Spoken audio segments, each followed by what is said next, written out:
자유한국당의 정용기 의원, 더불어민주당의 박범계 의원, 국민의당의 김경진 의원, 그리고 바른정당의 박성중 의원 네 분과 함께 얘기를 나눠보겠습니다. 어서 오십시오. 네, 반갑습니다. 자, 먼저요. 어제는 임시국회, 2월 임시국회 마지막 본회의가 있었습니다. 그런데 빈손으로 끝났다 이런 얘기가 나오고 있는데 먼저 더불어민주당의 우상호 원내대표 얘기부터 듣고 이어가 보도록 하겠습니다. 특검 연장을 위해서 백방으로 노력해 왔습니다만 법사위의 여러 몇몇 의원들 때문에 정상적인 법적 절차를 밟기 어려웠고 또 국회의장님의 직권상정도 무산됐습니다. 오전 중에도 최대한 노력을 해보겠지만 현실적으로 어렵다는 점을 국민들에게 보고를 솔직하게 드리겠습니다. 이 점에 대해서는 원내 지도부로서 무한한 책임감을 느끼고 특검 연장을 강력하게 소망했던 국민 여러분에게 죄송하다 이렇게 사과의 말씀을 드리겠습니다.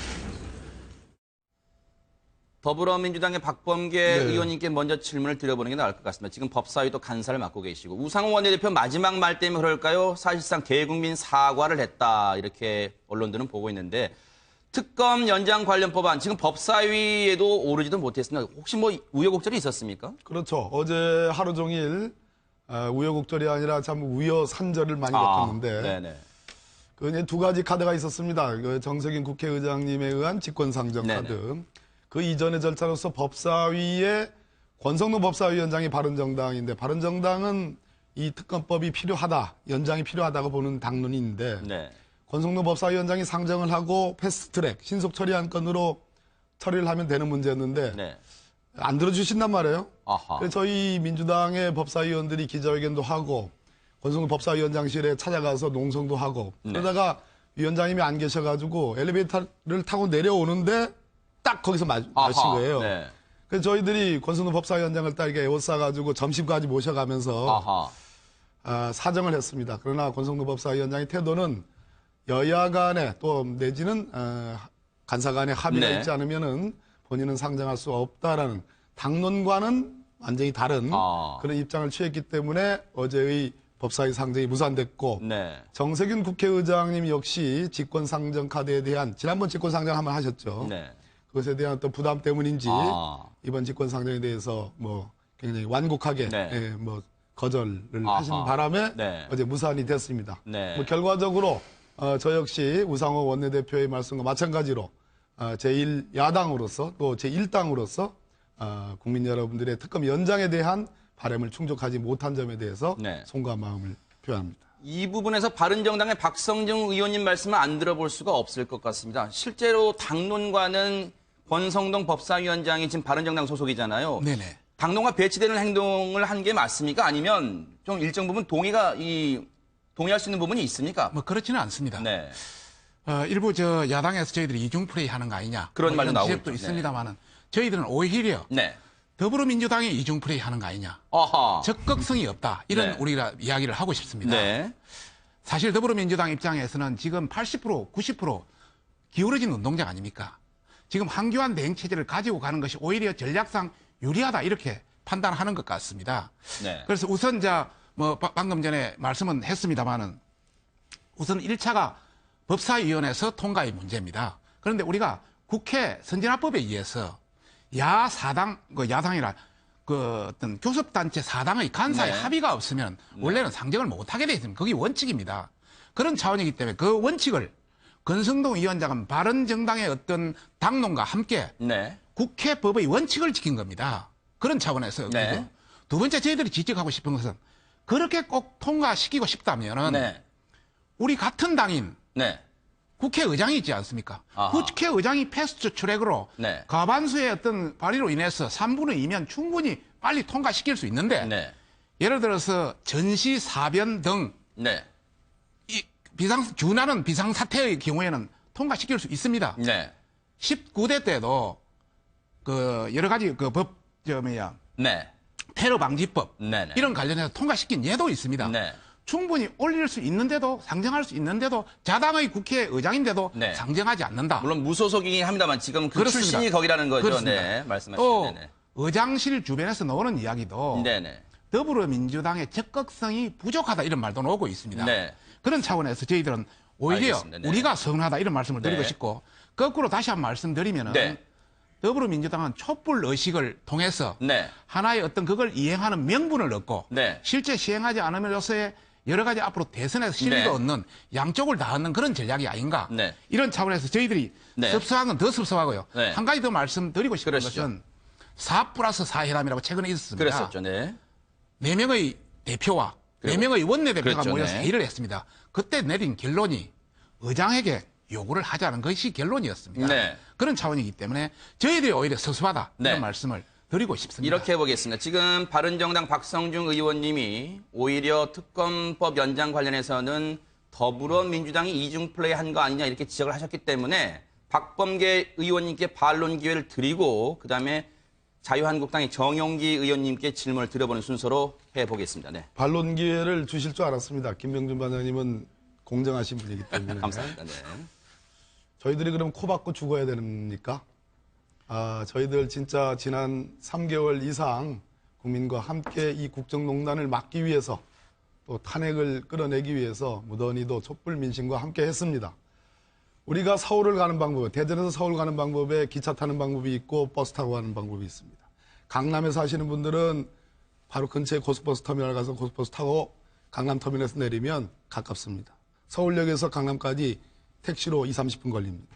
자, 가는 방법은 여러 가지가 있습니다. 그런데 기차 타고 가는 방법이 있다고 해서 버스 타고 가는 방법을 배제하는 건 말이 안 됩니다. 무슨 얘기냐면 그렇게 직권상정을 강력하게 요청하신다면 더 가까운 길인 권성동 법사위원장과 지금 오신환 의원님이 간사로 있는 바른정당이 법사위에서 찬성만 해주면 쉽게 갑니다.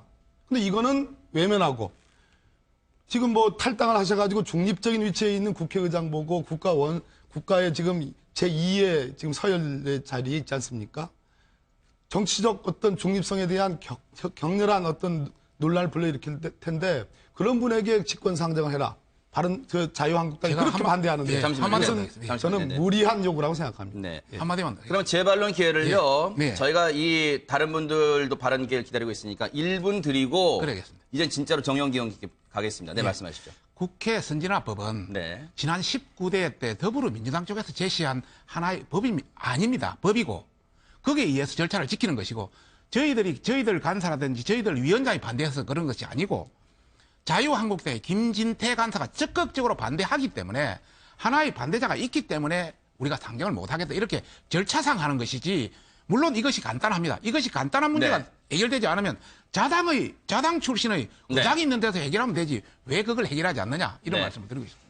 우리 박성중 의원님이 진행을 참 잘하시는 것 같습니다. 제가 자유한국당 정영기 의원님께 자연스럽게 질문할 수 있도록 김진태 의원님 얘기를 또 꺼냈는데 지금 자유한국당에서는 특검 연장을 끝까지 반대를 했습니다. 지금 뭐 상당수라는 표현이 보기에 따라서는 얼마 정도 되느냐 뭐 재론의 여지가 있습니다만 국민들이 특검 연장돼야 된다라는 분위기와는 자유한국당 입장이 좀 배치되는 거 아니냐 이런 지적이 나오는데 혹시 어떻습니까? 특검 연장. 그 전에 어제 네네. 그 국회 상황 좀 관련해서 말씀하시죠. 조금 네네. 말씀드리자면 네네. 일단 그 의회 대한민국 국회는 상임위는 각 교섭단체를 대표하는 간사들의 합의에 의해서 의사결정이 그러니까 안건이 정해지고 네. 본회의는 각 당 교섭단체 대표 원내대표들의 네. 합의에 의해서 정해집니다. 그러니까 어제의 경우에 법사위에서 안 됐으니까 간사들 간에 합의가 안 됐으니까 안 됐는데 뭐 예를 들자면 어제도 그런 일이 있었습니다. 본회의가 쭉 있었는데 네. 의사일정 제 140항에 네. 법사위를 통과한 안이 올라왔습니다. 그래서 배포된 안건 목록에도 있었지만 네. 이게 야당의 원내대표가 네. 이거는 원내대표 간에 상임위 차원에서는 됐는지 모르지만 원내대표 간에 합의된 게 아니지 않는가 하고 저희 당 그 원내대표한테 항의를 해서 그래서 그걸 결국 뺐습니다. 이렇게 서로 합의를 하면서 운영하는 게 의회다. 그리고 직권상정은 네. 애초부터 사유가 되지 않는 거로 의장께서도 판단을 하셨던 거고 그래서 저희는 이 야당이 이거를 안 되는 거 다 알면서도 정치 공세 일환으로 이렇게 하는 거 아닌가 생각을 하고요. 특검 관련해서 말씀하셨는데 물론 이제 특검의 기한 연장을 원하는 국민들이 많이 계시죠. 근데 반대로 저희가 또 황대행이 염려한 대로 대선을 특검 전국에서 치르는 것이 맞다고 보십니까? 이렇게 여론조사를 한다면 또 달리 나왔을 거다. 그래서 이 특검을 계속 연장해서 그 속에 만약에 또 야당에서 특히 특검을 조기에 인용하자고 하니까요. 네. 그래서 그런 면에서 특검 전국 속에서 대선을 치는 것은 네. 마땅하지 않다라고 그래서 저희가 반대했고 또 하나 특검의 공정성과 관련해서 그동안에 네. 여러 번 말씀드렸지만 그래서 뭐 이렇게 태생적인 그런 거 안 하겠습니다. 그게 아니고 네. 수사 결과를 뭐 그동안에 쭉 발표를 했는데 또 발표를 한다고 합니다만 네. 수사 결과나 내용을 보면 일단 공정성 면에서 고영태 어떤 일당을 수사하지 않는 것 때문에 특검이 고생하고도 공정성을 의심하는 면이 많이 있다. 또 하나 역량과 의지도 부족하다. 능력과 의지도. 왜 그러냐면 우병우 수사입니다. 우병우 수사를 청와대에서 압수수색을 허락하지 않으니까 못했다. 이건 정말 너무 속이 뻔히 들여다보이는 변명이다. 왜? 청와대 민정수석실에 있는 행정관들, 검찰에서 파견 나와 있는 사람들, 또 검찰에 있는 우병우 사단들 왜 수사 안 합니까? 그 수사 안 하고 다시 검찰로 넘기는 이렇게 비겁하면서 언론을 통해서 여론전하고 언론 플레이를 하는 데는 아주 정당 네. 못지않은 이런 정파성을 가지고 특검을 진행을 하는 네. 이런 것들 때문에 저희는 반대했던 겁니다. 네. 국민의당 김경진 의원님께는 이거 하나 읽어드리고 좀 질문을 드려보겠습니다. 자유한국당에서 특검 연장법을 반대하는 목소리, 정우택 원내대표 얘기를 통해 볼까요? 특검 연장법은 소위 정치 공세다. 우리가 검토할 가치조차도 없는 소위 떼쓰기 전법이 아닌가 하고 생각한다. 야사당이 특검 연장을 위해 정세균 국회의장을 압박하는 등 날치기를 공공연히 주장하는 것은 무책임한 선동이다. 앞서 정용기 의원님 얘기도 나왔습니다만 애초부터 야당에서는 특검 연장이 어려울 걸 알면서도 밀어붙인 거 아니냐 이런 얘기도 나오는 것 같습니다. 어떻습니까? 자유한국당이 어렵게 만드는 거죠. 어려울 것을 아는 게 아니고 네. 특검이 일반 검찰이 수사하지 못했던 것을 얼마나 많은 부분의 수사 성과를 냈습니까? 그리고 국민들이 그 특검 수사에 대해서 얼마만큼 박수를 쳤습니까? 그리고 대한민국 사회 모두가 앞으로 이 대한민국의 공정한 사회 회복을 위해서 특검 수사, 올바른 검찰 수사가 계속돼야 될 필요성에 대해서는 다 공감하고 있는 거 아닙니까? 그거를 자유한국당이 지금 어거지로 막고 있는 상황 아닙니까? 근데 대표께서 저런 말씀하시면 안 되죠. 그럼 이 얘기를 해볼까요? 네 분께 아마 공통의 질문이 될 것 같습니다. 다음 주 월요일이면 이제 특검이 이 최종 수사 결과를 발표를 합니다. 근데 이걸 놓고도 지금 논란이 되는 것 같습니다. 박근혜 대통령 측에서는 탄핵 심판에 영향을 미치려는 행위다. 내곡동 그리고 스폰서 검사, 디도스 특검 등 과거 대부분의 특검은 수사기간 만료일에 그 결과를 발표했다. 탄핵 심판 선고에 임박해서 이를 발표하는 것은 그동안도 그랬지만 특검의 정치적인 행태가 마지막까지 드러나는 것이다. 헌재 관계자는 특검 수사 자료를 보려면 송부 촉탁을 통해 증거로 채택이 돼야 하는데 그동안 특검의 수사 기록을 넘겨봤거나 참고로 한 바 없어서 특검 수사와 탄핵 심판은 무관할 것으로 보인다. 이렇게 보고 있습니다. 이 얘기를 네 분께 들어보는 걸로 하죠. 박범계 의원님, 네. 특검의 수사 결과 다음 주 월요일에 있을 이 수사 결과 발표가 탄핵 심판에 영향을 준다고 보십니까? 대통령 측 대리인들이 저는 이제 뭐 제가 여러 언론에서도 말씀드렸는데 대통령을 지키기 위한 것이 아니라 사실상 대통령을 흠집내기 위해서 오히려 엑스맨 역할을 저는 한다 이렇게 생각을 합니다. 헌재는 심지어 이재용 삼성전자 부회장의 구속영장조차도 증거자료로 가져가지를 못했습니다. 굉장히 중요한 얘기입니다. 네. 그러니까 특검의 수사 결과가 지금 헌재에서 이루어지고 있는 박근혜 대통령 탄핵 심판에 영향을 거의 공식적으로 미치고 있지 않습니다. 다만 헌재 재판관님들이 특검에서 일어나는 여러 가지 수사 내용과 결과들을 언론을 통해서는 보긴 볼 겁니다. 6일자에 발표되는 특검 수사 결과는 첫째는 수사 기간이 짧았기 때문에 수사 결과를 정리해서 발표하기에는 시간이 부족했다. 두 번째는 국회에서 3월 2일 날, 적어도 어제요, 이 특검법 연장안이 처리 여부를 볼 필요가 있었기 때문에 그 뒤로 수사 결과 발표를 미뤘다. 세 번째는 아까도 말씀드렸듯이 헌재는 공식적, 비공식적이든 특검의 수사 결과와 관련된 자료를 증거 자료로 가져가지 않았기 때문에 특검 수사 결과는 현재 박근혜 대통령 탄핵에 영향을 미칠 수는 않는다. 없습니다. 너무 아하. 걱정하지 마십시오. 네. 그렇게 매사마다 그냥 특검 수사 결과를 공정성을 흠집을 낸다면은 네. 특검은 법에 의한 수사입니다. 네. 그것은 그거야말로 저는 국기문란이다 이렇게 네. 생각합니다. 자유한국당의 정용기 의원님께 한번 여쭤보겠습니다. 지금 일부 의원들이 태극기 집회에 참석해서 박 대통령을 가리켜서 역사상 가장 청렴한 대통령이라고도 얘기를 하고 있는데 정용기 의원님이 보시기에는 다음 주 월요일에 있을 특검의 최종 수사 결과 발표 탄핵 심판에 영향을 좀 줄까요? 지금 뭐 6일 날 네. 특검에서 수사 결과를 발표하고 또 일부 언론에서 아직 뭐 나오지도 않았는데도 7일 날 네. 헌재에서 최종 선고일을 네. 결정해서 발표할 거다. 네네. 뭐 이런 보도 나오고 있거든요. 네네. 그래서 저는 영향을 뭐 주지 않아야 되지만 사실은 사람 하는 일이니까 어떻게 영향을 또 안 받겠습니까? 그래서 3월 6일날 발표를 해서 네. 그게 사실이냐 여부를 떠나서 최종적으로 그 사실 여부는 법원에서 판단하는 거 아니겠습니까?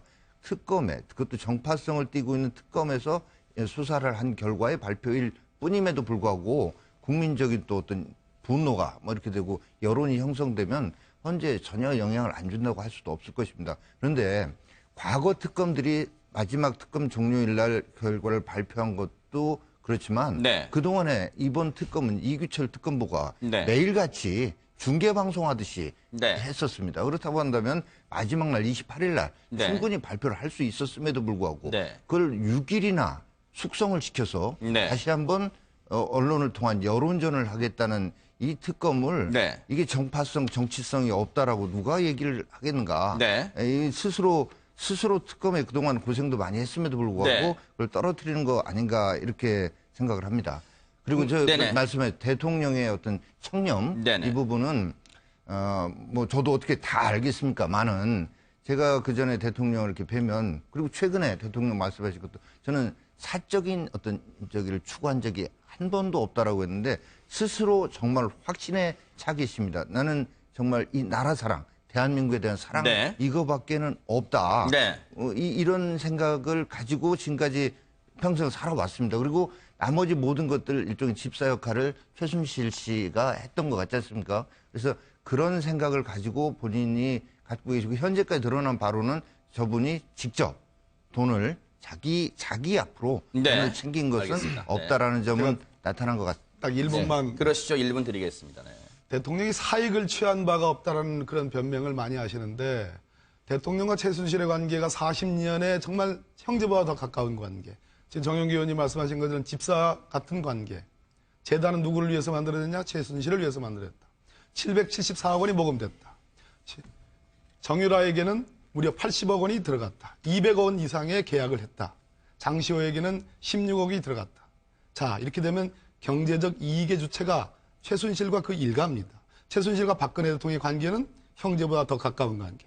이것이 사익을 추구한 것이 아니면 뭐가 사익을 추구한 거냐고 반문하지 않을 수 없습니다. 네. 자, 그런데 이런 거죠. 짧게만 해주시면 되겠습니다. 저는 네. 박근혜 대통령이 최순실 씨와의 관계 속에서 잘했다는 건 절대 아닙니다. 그러나 사익을 취했다라고 하는 건 분명하게 법적인 책임의 문제가 따르기 때문에 명확하게 팩트로 드러나야 되는데 사익을 취해서 돈을 축제를 한 부분이 없다라는 게 현재까지는 드러났고 그게 그래서 이 그 경제 공동체라고 하는 논리로 특검에서 주장을 했지만 그 법원에서 인정하지 않는 부분 아닌가. 그리고 무리한 요구라고 네. 많은 법조인들이 하고 있다. 그래서 네. 잘못한 건 잘못했다고 해야 되지만 네. 이건 무슨 부정한 축제를 하기 위한 도둑질한 대통령 이렇게 네. 보는 거는 또 아니지 않는가 이렇게 생각합니다. 국민의당 김경진 의원님께는 이 질문 드려보면서 그리고 앞서 두 분의 발언을 듣고 또 곁들이실 의견이 있으시면 같이 엮어서 좀 해주시기 바랍니다. 지금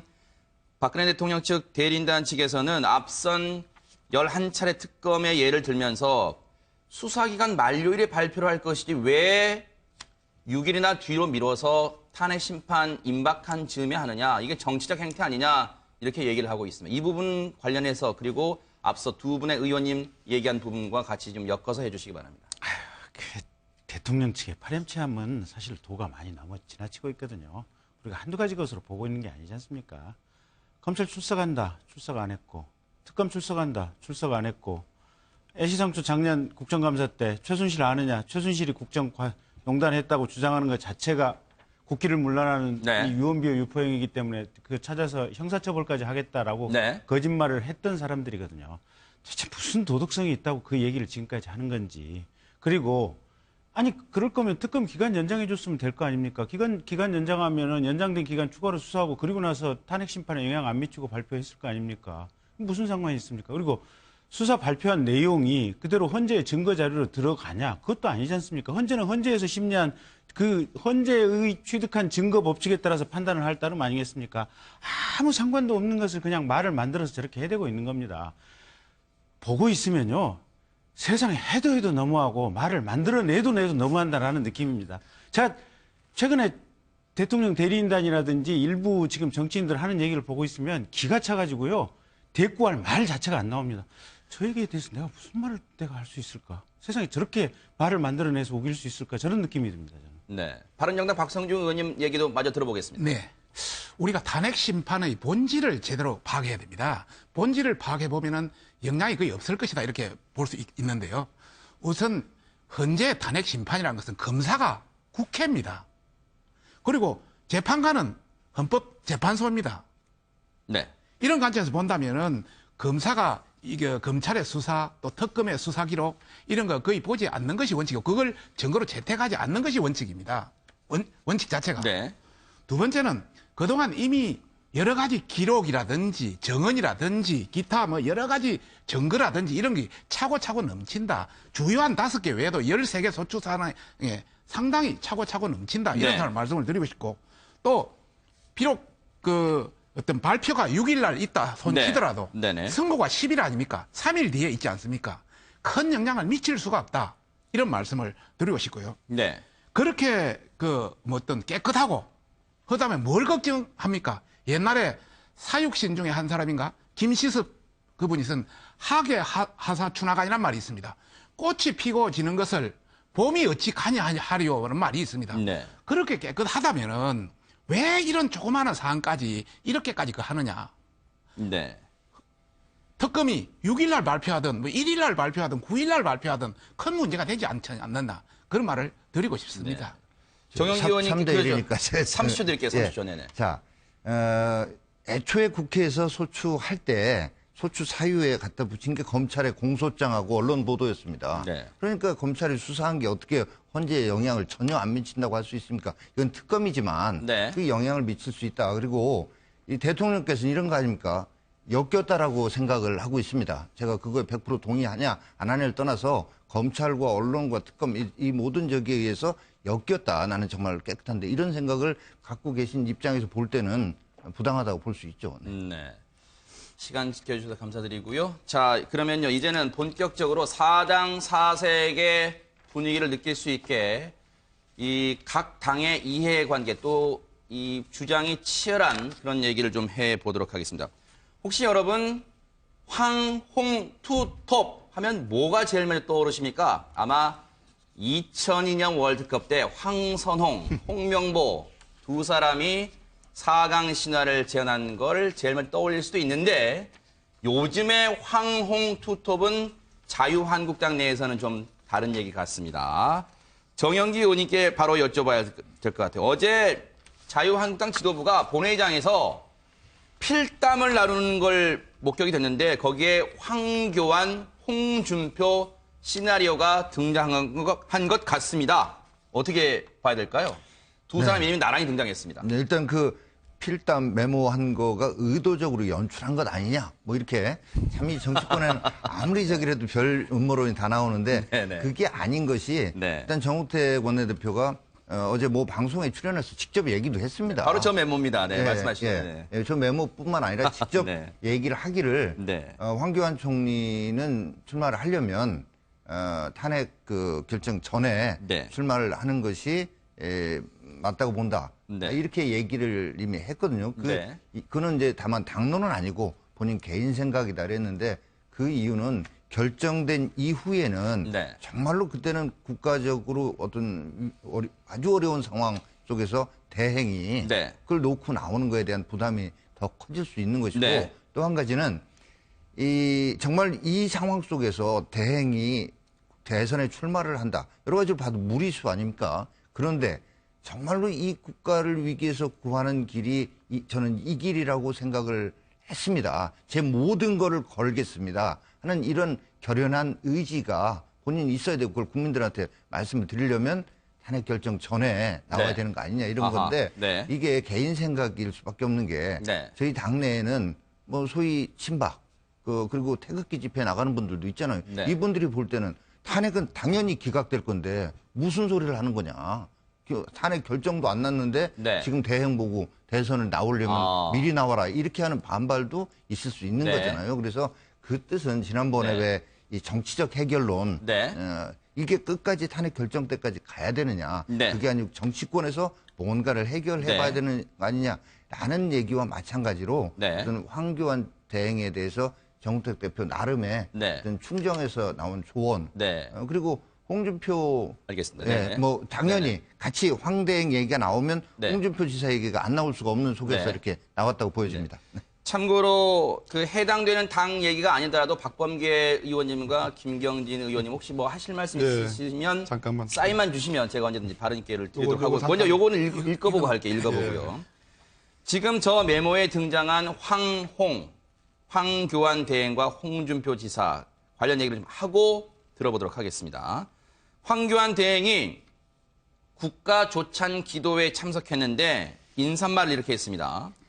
저는 기독자로서 책임감을 갖고 위기 상황을 슬기롭게 극복하고 조속한 국정 안정을 이루기 위해 혼신의 노력을 기울이고 있다. 있습니다. 그랬겠죠. 있습니다. 사람이 길을 계획할지라도 그의 걸음을 인도하시는 이는 여호와시다. 이렇게 했는데 저는 기독자로서 이게 애초에 원고가 없던 말이랍니다. 저는 기독자로서. 그리고 사람이 길을 계획할지라도 그의 걸음을 인도하시는 이는 여호와이시다. 이것도 원고에 없던 말이에요. 그래서 일각에서는 또 대권 의지를 드러낸 거 아니냐 그런 말 나오고요. 홍준표 지사는 또 그랬답니다. 직원 조회를 주재하면서 대선 도전 시사한 말을 했다는데 중국은 지도자가 되기 위해 모두 하방을 한다. 하방이란 지방으로 내려가서 지방 행정을 습득하고 익히고 나야 국가 지도자가 된다는 뜻이다. 하방한 지 4년 동안 경상남도가 새롭게 정리되고 희망의 싹을 틔웠다. 이렇게 말을 하고 있습니다. 박범계 의원님 얘기를 들어볼까요? 네. 저 황홍 메모가 정우택 대표에 의해서 이제 저게 포착이 된 거잖아요. 네. 저거는 저는 새누리당 아니죠. 자유한국당이 박근혜 대통령을 전 버린 신호다 이렇게 봅니다. 박근혜 대통령이 탄핵되지 않고서는 황교안 총리가 대통령에 출마할 수가 없습니다. 이론적으로. 네. 정상적인 시스템이라면요. 만약 탄핵이 되지 않는다면 박근혜 대통령 임기가 앞으로 1년이 남아있는 거고 대통령의 의중이 굉장히 중요합니다. 네. 대통령이 지금 황교안 대행보 당신 나가라고 이렇게 정할 리는 만무하고요. 결국은 박근혜 대통령 탄핵을 기정사실화하고 황교안 대행 나오라는 얘기거든요. 네. 그리고 황교안의 저 황의 글자 크기가 홍준표 지사의 글자 크기보다 한 4배 정도 큽니다. 제가 보기에. 네. 딱 지지율 15% 대 4~5% 정확하게 반영하고 있거든요. 네네. 저것은 고도의 정치공학이다. 이렇게 말씀드립니다. 아하. 아무래도 연출 쪽에 좀 무게를 두시는 연출이죠. 거군요. 네, 연출 쪽에 무게를 그렇지 않고서야 뭐 두시고 있습니다. 저는 방송에 엄청난 나가서 얘기를 이미 얘기한 건데 뭘 연출을 합니까? 저는 엄청난 얘기를 어떻게 사진이 찍혀요? 네, 연출은 아니라고 지금 얘기를 하시고요. 자, 그러면 바른정당의 박성중 의원님께도 한번 질문을 드려볼게요. 저 메모에요. 네. 황과 홍 사이에 아주 조그맣게 유승민이라는 이름도 보입니다. 네네. 그래서 하나 여쭤볼게요. 지금 바른정당에서는 유승민의 글자가 보인 걸 어떻게 해석을 하고 있을까요? 우선 그 말을 하기 전에 네네. 옛날에 중국 4대 미인 중에 한 사람이 네. 출래불사춘이라고. 아하. 봄은 났지만 내 가슴에 봄이 하지 않았다. 그랬죠, 네네. 지금 우리 바른정당의 입지, 제 어떤 의견을 말씀드리고 싶고요. 네네. 우선 유승민 이런 이름이 나오게 된 것은 지금 현재 전체적인 대선 구도는 완전히 기울어진 운동장이다. 아하. 거의 7, 80% 민주당이 갔다. 그것도 문재인 쪽으로 상당히. 그런 차원에서 지금으로서 그래도 가능성이 있는 것은 보수 여권의 우리 자유한국당 측에서는 그래도 보수끼리 뭉쳐야 되지 않겠느냐. 그래서 황과 홍을 투톱으로 뭉치고 네. 그게 유승민까지 후보 단일화를 통해서 그래도 한번 후위를 해보자. 네. 기약해보자. 이런 차원의 그게 아니겠느냐. 네. 어떤 그런 차원이고요. 네. 다만 이제 저희들 생각은 또 다른 내부에서도 굉장히 경론이 벌어지고 있습니다.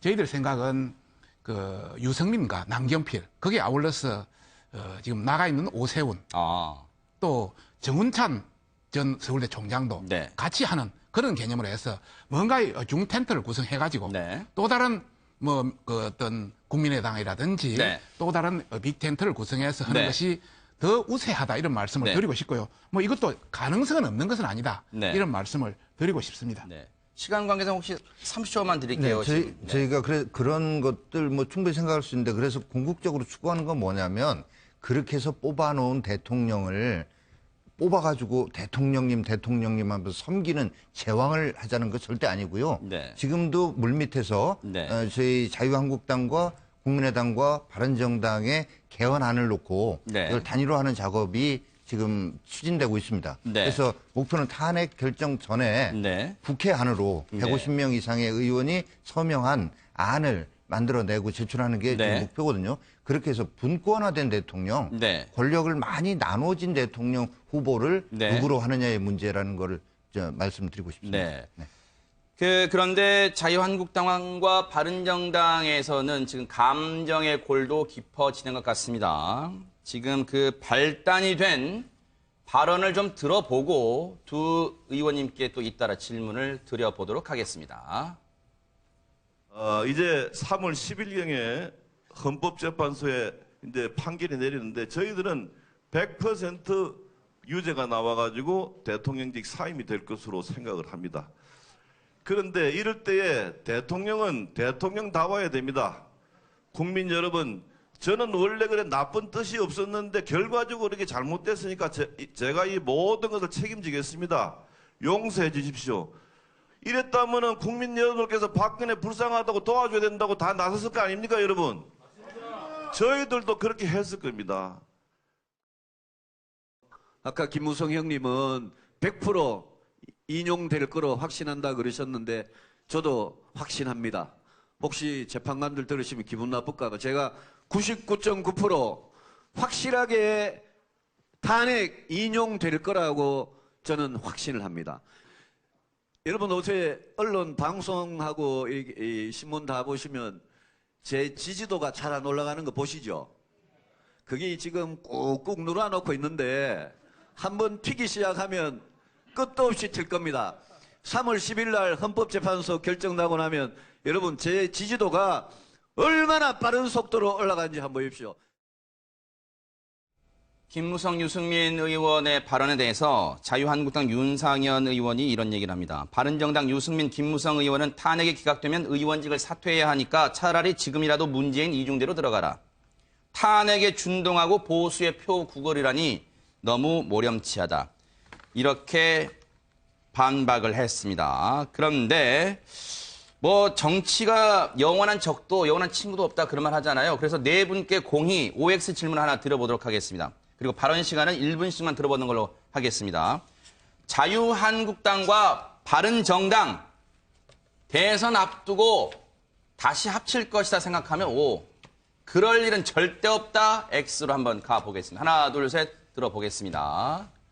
아무래도 이 정영기 의원님과 박성중 의원님은 어떻게 보면 당사자니까 조금 후반부에 들어보고요. 더불어민주당 박범계 의원님은 합친다. 아하, 네. 이유를 좀 들어보겠습니다. 바른정당이 이미 정당으로서의 존재의 무게가 너무 떨어져 있습니다. 정당 지지율이 5% 뭐 내외인데요.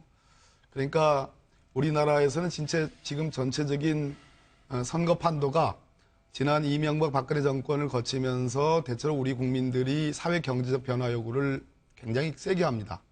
제가 보기에는 한 진보 6, 뭐 보수 4 정도의 지형이라고 보여지는데요. 네. 그 속에서 어정쩡한 입장의 바른정당이 차지할 공간이 있지 않습니다. 아마 박근혜 대통령이 탄핵이 되면 극단적인 보수 세력이 결집할 가능성이 매우 높습니다. 그렇게 되면 바른정당은 더 정당으로서의 위기가 찾아올 것이고 또 대선 후보도 만만치 거의 뭐 별반 없습니다. 그렇기 때문에 제가 아까 말씀드린 황교안 총리는 출마할 가능성이 매우 높습니다. 거기에 이제 홍준표 지사가 어느 쪽을 선택하느냐의 문제긴 하지만 결국은 저는 보수 단일화, 과거 우리 네. 민주 세력들이 했던 소위 야권 네. 단일화를 일종의 흉내내는 보수 네. 단일화 구도로 갈 것이다 이렇게 네. 보여집니다. 바른정당을 겨냥하셨기 때문에 얘기 나온 김에 바른정당의 박성중 의원님 얘기 1분 들어보도록 하겠습니다. 일단 박성중 의원님은 합칠 일은 없다고 보시는 거예요? 그렇습니다. 네네. 1분 들어보겠습니다. 저희들이 나온 명분도 없기 때문에 네네. 합칠 가능성도 없다 이런 말씀을 드리면서 방금 박범계 우리 의원님께서 말씀하신 우리 바른정당도 한때는 17%까지 갔습니다. 아하. 거기 떨어져가지고 5% 갔다가 지금은 7% 선에 올라가 있다. 아하, 네. 그래서 얼마든지 이것은 아침 저녁으로 변할 수 있다 이런 말씀을 드리고 싶고 네네. 전반적으로 여하튼 앞으로 상황이란 것은 뭐 생물이라서 정치는 생물이기 때문에 어떻게 변할지는 모르지 않습니까? 신만이 안다. 다만 그러나 지금 상황으로서는 그렇지 않다 이런 말씀을 드리고 싶고 방금 윤상현 의원의 발언에 대해서 한마디 하고 그러시죠. 싶습니다. 네네. 정말 이게 미숙한 말이기 때문에 쓰기가 좀 곤란한 말입니다만은 한마디로 또라이다 이런 말을 드리고 싶고요. 네, 방송용으로는 부적절한데 예. 시청자 여러분께 좀 예. 양해를 구하겠습니다. 그동안 죄송합니다. 김무성 네네. 대표가 대표로 있던 시절에도 계속 공격을 해왔습니다. 대통령이 허용하지 않고서 그런 공격을 할 수가 없는 문제거든요. 그다음에 두 번째는 수신제가 치국평천하라고 본인 집안부터 본인부터 잘 관리해라. 본인도 관리 잘 못하는 사람이 남의 말을 할 때가 아니다. 이런 말씀을 드리고 싶고 네. 자기보다 높은 사람을 통해서 비난을 통해서 노이즈 전략으로 계속 하겠다는 네. 이런 전략은 좀 버려라. 네. 옛말에 시간이 다 됐습니다. 미연불신이라고 네네. 정말 말 많고 이런 미리한 말 많이 하는 사람 치고 신뢰할 수 있는 사람 네. 만난 사람도 없다. 알겠습니다. 이런 말씀을 네. 전해드리고 싶습니다. 네네. 국민의당 김경진 의원님도 X, 즉 두 당이 대선 전에 합칠 일은 없을 것이라고 하셨는데 그 이유는 혹시 다를지 한번 들어보겠습니다. 1분 동안 들어보겠습니다. 예. 기본적으로 같습니다. 그러니까 떨어져 나온 명분 자체가 없어지는 거 아니겠습니까? 어떻게 합치겠습니까? 그다음에 두 번째 이거는 보수의 가치 문제가 아니고요. 네. 기본적으로 범죄자 집단의 행태를 옹호하느냐 옹호하지 않느냐 가장 법치의 기본에 관한 문제거든요. 근데 최소한 그 원칙에 충실하려고 떨어져 나왔는데 다시 합칠 수 있겠습니까?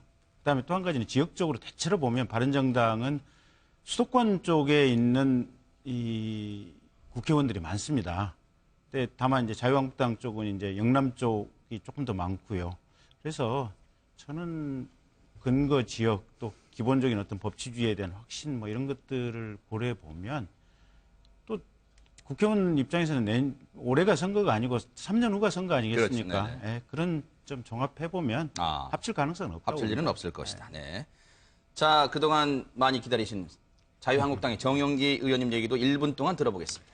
네, 일단 우리 김무성 전 대표께서 하시는 말씀 또 윤상현 의원 또 하는 얘기를 같은 한솥밥을 먹었던 분들이 저렇게 얘기를 하는구나 하는 면에서 참 부끄럽고 정말로 요즘 뭐 유행하는 말씀 자괴감이 느껴집니다. 근데 제가 이렇게 안 될 거라고 보는 이유는 네. 바른정당 안에서 벌써 이렇게 좀 의견이 갈리기 시작합니다. 유승민, 남경필 의견 다르죠?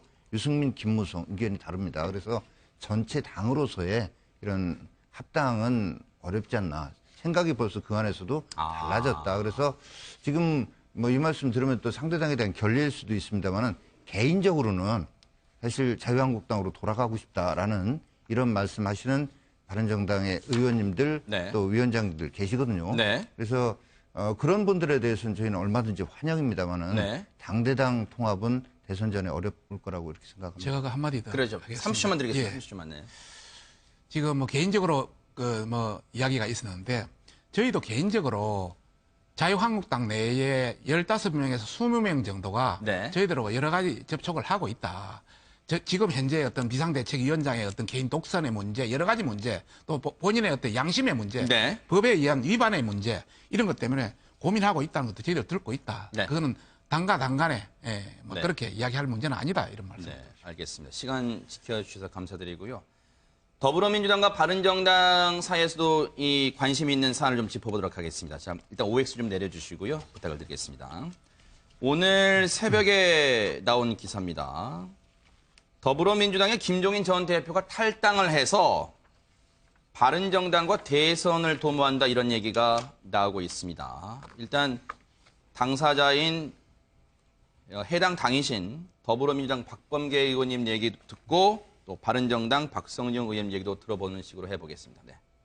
김종인 전 대표님은 이런저러한 불만들이 꽤 많이 계시죠.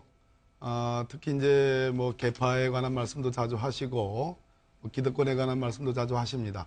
가장 중요한 것은 경제민주화에 대한 의지가 굉장히 높으신데 본인이 내신 상법 개정안 같은 것이 쉽게 통과하지 못하는 그러한 국회의 구조에 대해서 매우 개탄스러워하는 것은 충분히 이해할 수 있습니다.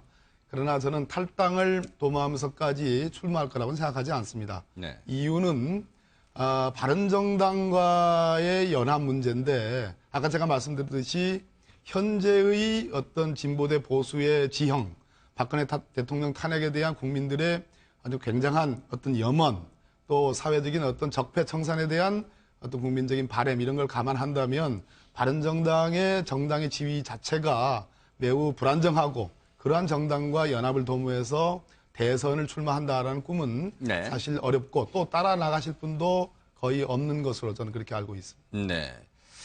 박성중 의원님, 네네. 뭐 김무성 의원 핸드폰에 물론 뭐 정치인들끼리 전화를 주고받을 수는 있겠습니다. 좀 시기가 시기인지라. 네네. 김무성 의원 핸드폰에 김종인 전 대표가 전화 오는 것도 목격이 되고 또 유승민 의원 또한 적극적으로 이런 얘기를 합니다. 김종인 전 대표 같은 분은 민주당 노선과 달리 우리 보수 쪽에서 받아들일 부분이 많다. 네. 적극적인 러브콜을 보내고 있습니다. 네네. 저는 입장이 상당히 가능성이 높다. 아하. 한 80%의 가능성이 있다. 아, 이렇게 그런가요? 결론부터 말씀드리고 네네. 싶습니다.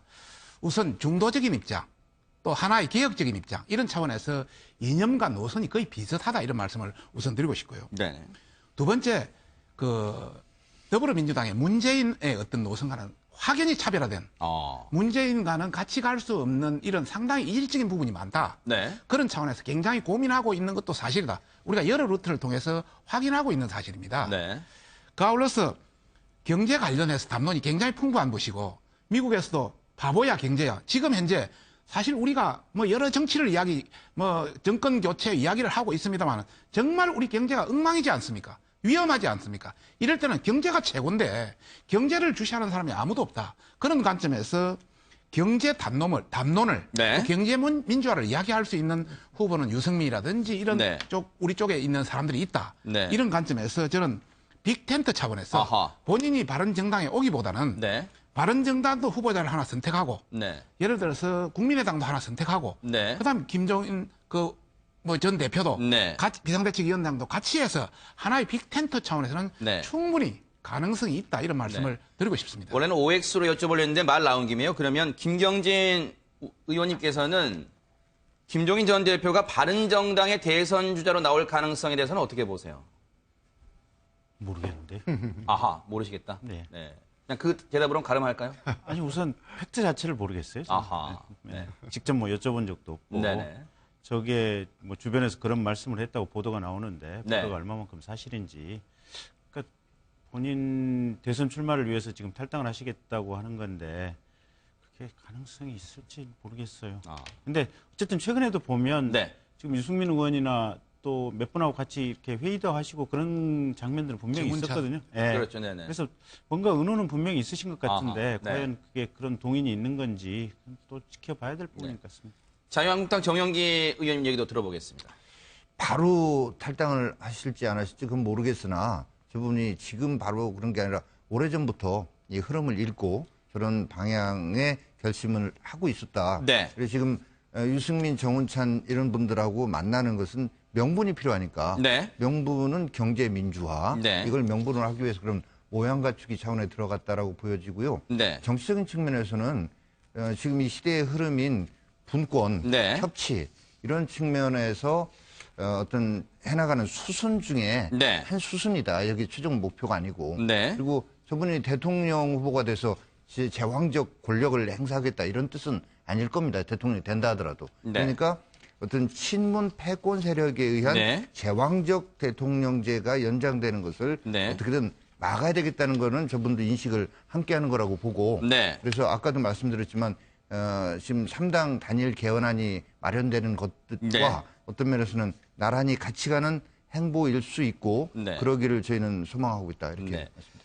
자, 이번에는요. 더불어민주당과 국민의당의 첨예한 지금 논쟁거리인 그 얘기를 해보도록 하겠습니다. 특검 연장이 무산된 것과 관련해서 지금 두 당이 책임론을 벌이고 있고 국민의당의 박지원 대표는 연일 문재인 때리기에 나서고 있는데 먼저 그 발언 들어보시고 두 의원님의 얘기를 들어보도록 하겠습니다. 맨 처음 탄핵 정국이 시작됐을 때 저는 선총리 후 탄핵을 주장을 했어요. 저분이 만약 대통령 권한대행을 한다고 하면은 제2의 박근혜다. 그 박근혜 아바타로서 절대 보호를 하기 때문에 여기는 바꿔줘야 된다. 민주당에서 반대했어요. 혁명적 청소가 필요하다고 했어요. 차선의 방법으로 김병준 총리 지명자라도 국회에서 하자. 그것도 반대했어요. 만약 그러한 청소를 우리가 해줬다고 하면은 지금 이러한 것이 있겠느냐. 만약 문재인 대표께서 대통령이 돼가지고도 이러한 예측을 잘못하고 잘못 판단해가지고 국정이 잘못됐다고 하면은 어떻게 하겠어요? 이러한 것은 후보에 대한 검증입니다. 그리고 가장 지지도가 높은 문재인 대표는 거기에 상응하는 언행을 해야 돼요. 이렇게 해볼까요? 어쨌든 박지원 국민의당 대표가 저렇게 얘기를 한 인터뷰를 들려드렸으니까 순서상 더불어민주당 박범계 의원님의 반론을 한번 듣고 그 다음에 다시 국민의당 김경진 의원님의 발언을 듣는 식으로 해보도록 하겠습니다. 네, 반론하시죠. 그러니까 특검 연장의 책임을 이제 문재인 대표께 지금 물은 건데요. 우리 법률 교과서에 인과관계 중단론이라는 게 있습니다. 인과관계가 맞지 않을 때 쓰는 말인데요. 네네. 세상에 특검 연장이 불발난 것이 어떻게 문재인 전 대표의 책임입니까? 그러면서 하시는 말씀이 지난 10월, 작년 10월 달에 10월 말에 우리 박 전 대표님께서 하신 선 총리 후 탄핵, 그 당시에 박 전 대표님은 특검에 대해서도 좀 천천히 가자. 지금 당장 급한 것이 아니다. 이렇게 얘기를 하셨고 박근혜 대통령 조사에 대해서도 조사 가능성이 있겠느냐 이런 말씀도 했습니다. 그리고 선 총리 후 탄핵이라는 얘기는 네. 결국은 대통령의 책임을 엄중히 묻는 것보다는 총리를 지명을 통해서 대통령의 통치권 행사가 가능하게 하고 더 나아가서 정무적으로 접근을 통해서 대통령의 책임의 규명을 물타기 하는 그런 측면, 정무적 접근 방법이기 때문에 국민들이 박근혜 대통령의 책임을 엄중하게 묻는 진상규명에 대한 요구하는 반대되는 목소리이기 때문에 저는 박 전 대표님의 말씀은 그 당시에도 틀렸고 지금도 틀렸다 이런 말씀 좀 드립니다. 네. 김경진 의원님, 그 자당의 대표인 박지원 대표는 습관성 변명을 문재인 전 대표가 반복하고 있다. 그리고 대통령이 돼서도 잡아뗄 건가 이렇게 공격의 날을 세우고 있습니다. 글쎄요, 다 맞는 말씀이신 것 같은데. 아, 그런가요? 예. 네. 아니, 그러니까 황교안 총리를 바꿨으면 이번에 박근혜 대통령의 호위무사로 자처하는 저 특검 기간 연장 거부 행태가 과연 나왔을 것인지, 그다음에 국정교과서 문제도 마찬가지 아니겠습니까? 교육부에서 끝까지 지금 밀어붙인 거 아니겠습니까? 총리부터 바꿨으면 그런저런 문제들이 다 일거에 해결됐을 것이다. 그래서 그때 당시에 네. 심지어 총리 지명을 그럼 더불어민주당에서 해라. 네. 라고 저희 당에서는 얘기까지 했었거든요. 네. 근데 어제 그제 이제 더불어민주당 대변인 박경미 대변인이라든지 몇 분들 이제 말씀하시는 거 보면 총리부터 바꿨으면 탄핵을 하지 못했을 것이다. 라고 얘기를 하고 있거든요. 근데 실제로 그때 당시에 추미애 대표가요. 김무성 대표 몰래 만났거든요. 나중에 다 알려졌지 않습니까? 대통령 단독으로 만나겠다고 회동제의했다가 더불어민주당 당내에서 굉장히 의원들이 반발을 해서 그게 무산이 됐었거든요. 그러니까 이게 지금 와서 꼭 무슨 누구 잘잘못을 따지자는 것은 아니고 네. 어쨌든 책임 있는 당의 실질적인 의사결정을 하는 주체로서 문재인 전 대표라면 네. 그때 당시에 선 총리를 안 받아들여서 이번에 특검 기간 연장이 안 된 부분에 대해서 진솔한 사과라도 있어야 돼요. 근데 사과 제가 없고 그게 변명만 하고 의견을 있지 그렇죠. 않습니까? 잠시만요. 반론만 일부만 할게요. 네네. 반론 듣고 오겠습니다. 네네. 문모닝이라는 말씀 아십니까? 아침에 일어나면 굿모닝이 아니고 문모닝입니다. 박지원 대표님은 제가 19대 때 원내 부대표로 원내대표님을 모신 분입니다. 같은 법사에 계십니다. 그러나 아닌 건 아닙니다. 어떻게 허구한 날 일어나시자마자 맨날 같이 자당인 국민의당의 미래에 대한 걱정은 없으시고 저희 당의 유력한 대권 주자이신 문재인 전 대표님에 대해서 문모닝 하는 걸로 시작을 합니까? 그 당시로 돌아가면 거국 중립내각을 문재인 전 대표도 말씀하셨고 박지원 대표님도 말씀을 했습니다. 그런데 이것을 받아들이지 않은 쪽이 새누리당입니다. 새누리당이 11월 2일 날 김병준 아무런 상의도 없이 총리 추천했고 박근혜 대통령이 느닷없이 개각과 총리 지명을 했습니다. 난리가 났죠. 이러면서 진상규명에 대한 의지들이 많이 희석화된 것도 사실입니다. 전국을 혼란스럽게 했기 때문에요. 그 점을 비판하셔야지 왜 엄한 문재인 전 대표를 비판하시지 도저히 이해가 안 됩니다. 이 부분은. 네. 박성중 의원님 얘기 듣고 올게요. 1분만 드리겠습니다. 네. 충분히 그동안 3번의 기회가 있었는데 물론 박지원 대표 말도 뭐 분명히 뭐 일리가 있고 저는 그에 존중합니다. 전체적으로 봤을 때 문 대표의 전반적인 관점이 3번의 기회가 있었는데 하지를 못했다는 말씀을 드리고 싶습니다. 우선 첫 번째는 황교안 총리의 어떤 그때 내보내는 문제에 대해서 그때 내보냈으면 총리가 다른 사람이 와서 못했을 것이다. 오히려 더 잘했을 것이다. 탄핵은. 그런 말씀을 드리고 싶고 그 이후에 최근에 와서 총리 탄핵 문제가 발생됐지 않습니까? 네. 정말 의지가 있다면 총리 탄핵은 3분의 1 발의에서 2분의 1만 하면 통과됩니다. 지금 바른정당 빼고 나머지 야당 합쳐서 166석입니다. 300석에 2분의 1이 넘습니다. 진짜 의지가 있다면 충분히 탄핵할 수 있었다. 그래도 안 한 것은 그만한 전략상 이유가 있었을 것이다. 그다음 최근에 다시 한번 말씀드리면 네. 특검 연장 이 관련해서도 차라리 황교안 대행체제로 누가 될지는 모르겠지만 지금은 가능성이 높지 않습니까? 그 대행체로 가는 것이 여러 가지 전략면에서 낫다 이렇게 판단하기 때문에 저렇게 면모가 실리를 양쪽을 다 네. 겸비하려고 노력하고 있는 것 같다 네. 이렇게 말씀드릴 수 있습니다. 자유한국당 정영기 의원님께도 1분 시간 드리겠습니다. 네. 저는 박지원 대표의 저 말씀을 이 단순하게 특검 기한 연장에 대한 책임론 차원보다 네. 문재인 전 대표에 대한 어떤 자질을 지적한 것 아닌가 싶습니다. 그래서 그 상황 정치인한테 요구되는 상황 판단 능력 또 그리고 최선이 안 될 때는 차선으로 내지는 차악으로 이렇게 이끌어갈 수 있는 이런 안목 이런 것들이 부족하다. 그리고 네. 뭐 사드 배치가 대표적이지만 좀 명확하지 않고 오락가락 갈팡질팡하는 것 같은 네. 이런 모습들. 그래서 대통령이 돼서 과연 잘할 수 있겠는가 네. 이런 것들을 지적한 것이고 네. 그런 점은 문재인 전 대표나 더불어민주당 측에서도 네. 아프지만 좀 받아들이고 네. 좀 돌아볼 필요가 있다 생각됩니다. 이렇게 해볼까요? 지금 자유한국당의 정영기 의원님이 이 문 전 대표의 자질론까지 꺼내고 겨냥을 했으니까 더불어민주당의 박범계 의원님 얘기 1분 듣고 그리고 마무리 차원에서 국민의당 김경진 의원님 얘기 1분 듣는 걸로 하겠습니다. 네. 대체로 이제 문재인 전 대표님은 사람이 참 좋다. 그렇게 말씀하시면 사람 좋으면 됐지요. 자, 우리 역사상 너무 강한 대통령들, 너무 소통하지 않는 대통령들이 많았습니다. 또 문재인 전 대표에 대해서는 청렴하지요. 털어서 뭐가 나왔습니까? 없습니다. 그러면 대통령감으로선 되는 거지요. 자질이라는 말씀을 하시는데 글쎄 뭐 아무튼 저는 뭐 이쪽 당이 뭐 국민의당이든 또 자유한국당이든 또 바른정당이든 다 문재인 전 대표님을 가지고 이렇게 뭐 자질 검증 내지는 뭐 능력 검증을 하시는데 뭐 그렇게 나쁘지 않다고 생각합니다. 유력한 대통령 후보로서 충분히 말씀을 나누시고 국민들한테 뭐 이렇게 선을 보이는 것은 뭐 그렇게 나쁘지 않다고 생각합니다. 그러나 아무런 문제가 없다 이런 말씀 드립니다.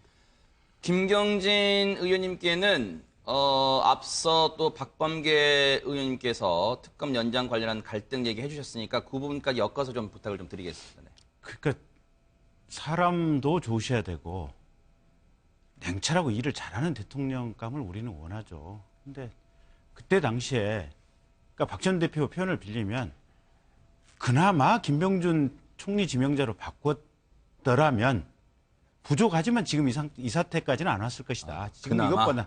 이것보다 훨씬 나았을 것이다. 네. 라는 얘기고 어쨌든 그런 점과 관련한 문재인 대표의 판단 능력 또 전국 주도 예측 능력에 대해서 비판을 했으면 진솔하게 뭔가 거기에 대해서 답변이나 사과를 했어야 올 것이다. 근데 그걸 안 한다. 그다음에 또 한 가지가 문재인 대표 주변에 뭔가를 같이 했던 사람들은 계속해서 튕겨 나오거든요, 보면. 그럼 튕겨 나오는 이유가 뭐냐? 그럼 문재인 대표 본인은 사람은 좋으신지는 모르겠지만 지금 요번에 김종인 전 대표도 문자폭탄 맞고 정내미가 떨어졌다는 거 아닙니까? 그러니까 최소한 문 대표 주변에 있는 세력들은 사람들 정내미 떨어지게 하는 데는 일가견이 있는 것 같아요. 그런 프로세스들에 보면 저희 지금 당의 안철수, 손학규 이분들도 문재인 대표하고 당대표 경선 또는 대선 후보 경선 이런 과정에서 다 여기랑 같이 할 수 없다라고 지금 떨어져 나왔던 사람들 아니겠습니까? 시간이 다 됐네요. 예. 그래서 그런 흐름들이 문 대표 본인의 사람이 좋은 거하고 본인이 준거하고 있는 집단의 집단적인 문제성하고 그걸 제어하지 못한다면 과연 대통령 후보로서 자질이나 능력이 되는 건가? 그건 한번 우리 사회가 심각하게 생각해야 될 부분입니다. 너무 센 발언인데 우리 김병진 의원은 뭐 저하고 국정조사를 함께 해가지고 제가 아주 참 사랑하고 참 좋아하는 우리 후배 의원님이신데 뭐 정남이 떨어지. 그렇지 않고요. 아까 저 사람 좋은 걸 인정을 하셨으니까 그 부분과 뭐 극성 뭐 통제가 되지 않는 극성 그 팬이 계시죠, 문팬들이. 근데 그 부분은 분리해서 말씀을 하셔야지 사람 좋은 문 대통령 후보, 문 대표님 그 부분은 인정하시는 거 아니겠어요? 근데 그게 그러니까 이제 극성 팬들의 문제는 아닌 것 같고 가령 손학규 대표만 해도 2012년도에 당내 경선을 하고 떨어져 나왔지 않습니까, 보면. 그다음에 안철수 의원 같은 경우는 지금 단일화 과정에서 이게 완전히 갈라진 거 아니겠습니까? 정선적으로 보면. 그러니까 이게 보면 문 대표 주변에 있는 핵심 참모들의 어떤 성향의 문제도 분명히 있는 것 같아요. 그러니까 문 대표 본인이 사람이 좋다는 거는 대체로 별 이견은 없는 것 같아요. 근데 그 준거 집단들 같이 정치를 하실 분들 선배님 제외하고요. 저도 문제가 많아요. 네, 선배님 제외해드리겠습니다. 어쨌든 그런 문제점들은 여의도 정치권 주변에서 계속해서 다들 문제 제기가 있고 다들 부들부들 떠는 측면이 있는 것 같아요. 어떻게 30초 드릴까요? 아니 뭐 저기 오락가락해요. 어떤 때는 뭐 저기 뭐 무슨 또 옛날 분들 뭐 삼철 이런 분들 하면서 이게 또 비판하고 그분들이 사실 어떤 엄밀하게 보면은 본질에서 좀 이렇게 좀 많이 떨어져 계시고 많은 새로운 분들을 주위에 이렇게 세웠는데 그러니까 또 주위에 또 뭐 이렇게 네티즌 골수 팬들을 또 이렇게 비판하고 그러는데 오락가락합니다. 네. 많이 참고 계신 많이 참고 있습니다. 그런 분위기가 좀 느껴집니다. 바로 옆에서. 표정 관리하고 있습니다. 이번에는요 더불어민주당과 우리 정용기 의원님이 계신 자유한국당에 관련된 사안을 좀 짚어보도록 하겠습니다. 안희정 지사도 어쨌든 더불어민주당의 예비경선 후보 중에 한 분이잖아요. 그런데 다시 대연정 카드를 들고 나왔습니다. 그래서 논란이 다시 재점화될 분위기인데요. 그 얘기 좀 듣고 이어가 보도록 하겠습니다. 자유한국당에서 그 누구라도 좋습니다. 정당의 대표들이 원내에서 가장 넓은 효과적인 논의를 통해서 어느 범위의 다수파의 연정을 꾸릴 것인지 우리는 협상에 들어가야 된다. 지금 적폐청산이 우리 국민들이 절대적으로 요구하는 그런 지상의 과제인데 뭐 적폐 세력과 손을 잡는다면 어떻게 적폐를 제대로 청산할 수 있겠습니까? 더불어민주당의 박범계 의원님께 먼저 질문을 드려볼게요. 안희정 지사의 대연정 이 카드 처음에 제시했다가 쑥 들어갔다가 다시 지금 제안하는 분위기입니다. 이 부분은 어떻게 봐야 될까요? 안 지사의 캐릭터를 전형적으로 보여주는 대목인데요. 캐릭터다? 네, 저는 뭐 오랜 동지이기도 하고 잘 아는 분입니다. 이만청 오신 것도 굉장히 훌륭하시고 앞으로 우리 국가의 좋은 지도자가 될 거라고 생각합니다. 그러나 대연정과 선의의 발언은 동의하기가 어렵습니다. 그러나 안지사 입장에서는 대연정 선의 발언 그리고 이승만, 박정희 대통령까지 언급을 했습니다. 이것은 안지사의 뭐 우직스러운 고집이랄까, 자기 논리를 후퇴하지 않는, 퇴학하지 않는 안지사의 풍모를 그대로 보여줬다. 뭐 나름 그것이 철학으로 밝혀져 있다면, 뭐 그렇게 생각하신다면은 인정을 하겠습니다. 다만 저는 동의하기는 어렵습니다. 네. 그렇다면 안희정 지사가 제기한 대연정, 여기 보면 자유한국당도 그 누구라도 좋다고 하는데 당사자로 거론된 자유한국당의 입장은 뭘지 궁금합니다. 네, 뭐 문재인 전 대표처럼 혁명을 얘기하고 분노하라고 하고 심판하겠다고 하는 것보다는 뭐 진전된 거라고 봅니다만은 네. 저는 그러나 기본적으로 안희정 지사는 문재인 대표 주변에 있는 386 세력들, 지금 뭐 삼철 등등과 마찬가지로 폴리티컬 엔지니어, 정치 기술자들로 봅니다. 그래서 권력을 잡기 위한 스탠스 설정이라고 보여지고요. 그래서 저희는 이렇습니다. 안 지사가 얘기하는 그런 식의 나는 이렇게 선한 사람, 착한 사람이니까 되면은 연정을 해서 나눠서 운용하겠습니다. 문재인 대표도 그랬죠. 세력하고는 손 안 잡지만 자유한국당에 괜찮은 사람이 있다면 빼내오기 위해서 끼워주겠습니다. 이런 호의에 기대하는 이런 네. 게 아니고 시스템을 바꿔서 네. 연정을 할 수 있는 네. 헌법 체계를 만들자. 네. 대선 전에. 네. 그게 저희 자유한국당의 아하. 일관된 입장이고 네. 그런 빼내가기고 대연정이고 네. 관심이 없다. 그런 네. 식의 대연정이라고. 아하. 안희정 지사의 발언이 또 논란이 되는 게 있습니다. 그 얘기도 들어보고 또 얘기를 이어가 보도록 하겠습니다.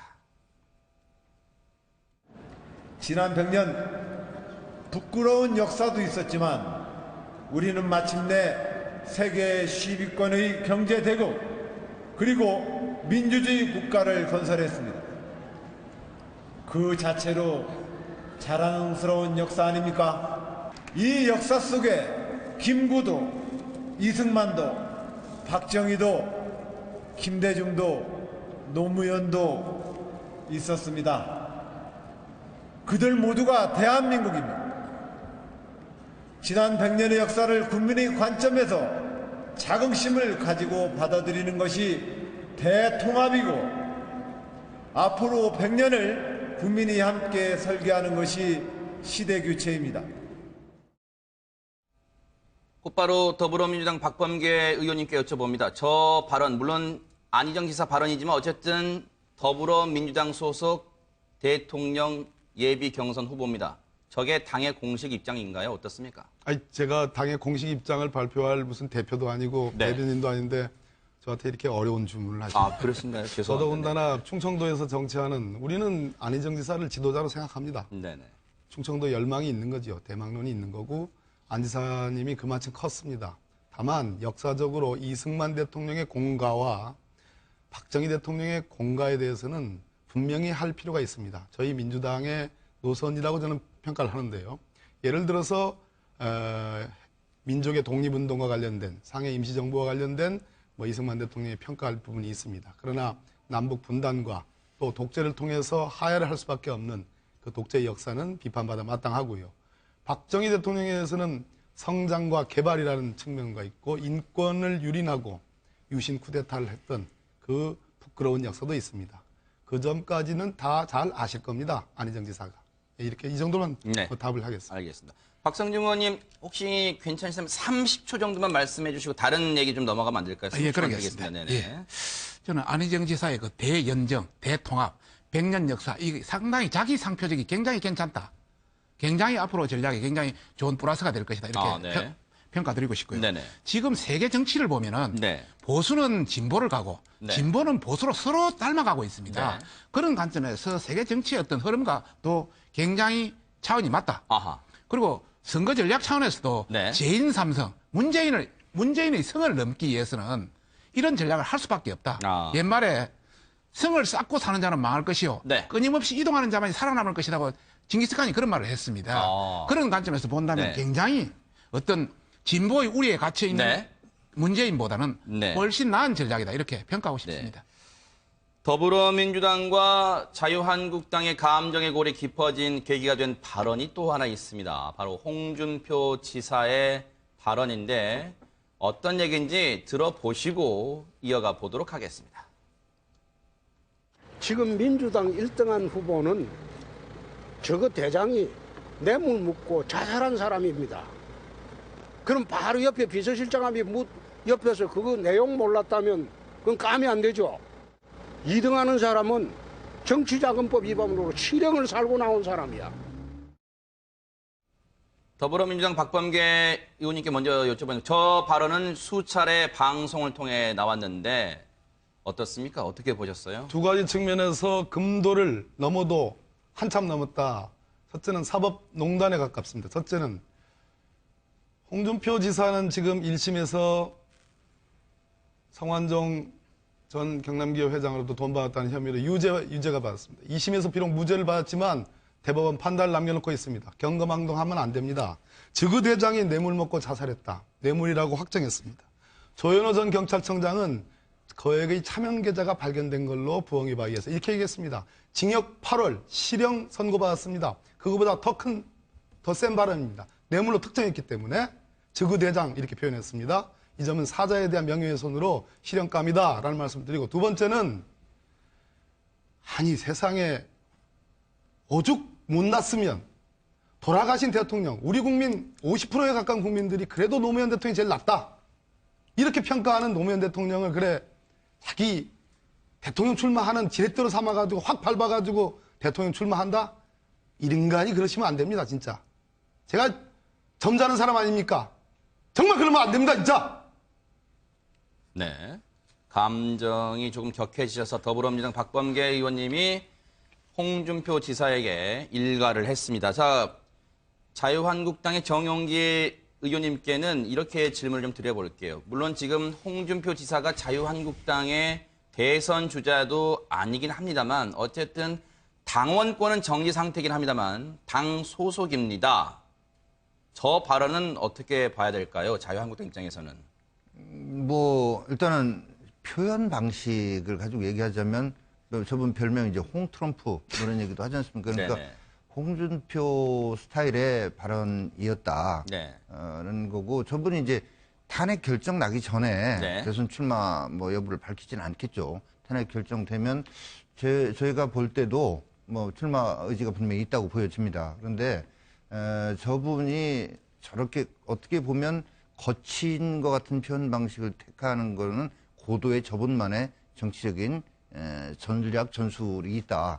얼마 전에 딱 저기 하고 나서도 무죄 받고 나서도 소위 양아치 친박 얘기를 했지 않습니까? 그렇죠. 네. 지금 저기에 대해서도 우리 박범계 의원님 뭐 상당히 이제 뭐 분노하셨는데 사실은 이런 거죠. 그때 당시에 검찰 수사가 최종적으로 발표는 안 됐지만 네. 그 부인, 아들, 딸 등이 다 정상적이지 못한 금품을 수사한 게 드러났고 네. 다만 대통령에 대해서는 수사가 진행 중에 이렇게 자살을 한 거 네. 이게 뭐 이걸 다시 되뇌이고 싶지 않은 불행한 얘기지만 이건 분명히 그런 비서실장을 한 사람이 이걸 우리는 순백의 정말 천사인 것처럼 하고 남을 향해서 손가락질하는 거 이걸 지적한 거고, 또 하나 이 전략 전술이라는 게 뭐냐면 지금 말씀하셨고 실제로 민주당이 경남 쪽에 어떤 원외위원장 법조인들에서 법적 대응을 얘기한다는데 아마 홍준표 지사 기다릴 겁니다.